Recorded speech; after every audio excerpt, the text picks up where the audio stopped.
Դուք երբևէ վառվելու եք Աստուծո համար։ Դուք վառվելու եք հենց հիմա, առանց Սուրբ Հոգու կրակի դուք չեք դիմանա։ Ես ձեզ հենց հիմա ասում եմ, որ մթության մեջ դուք չեք դիմանա։ Ինձ ամենաշատը ապշեցնում է այն, որ այն մարդիկ, ում ճրագները այլևս չէին վառվում, նույնիսկ չգիտեին այդ մասին, մինչև որ շատ ուշ եղավ։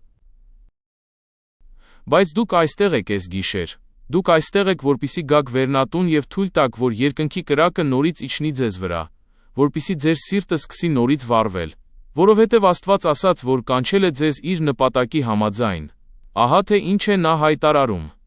Աստված ձեզ սահմանել է հենց այսպիսի ժամանակի համար։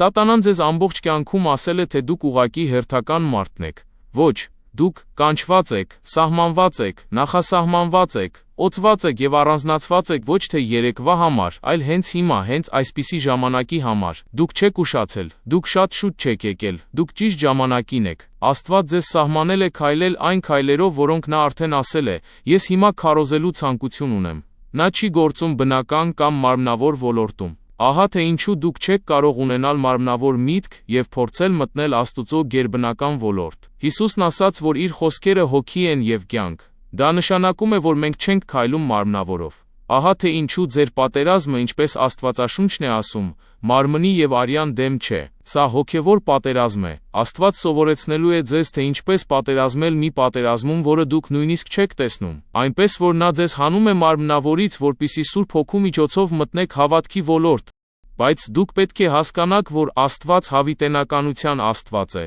Նա ալֆան և օմեգան է, ինչը նշանակում է, որ նա սկիզբն է և վերջը նույն ժամանակ։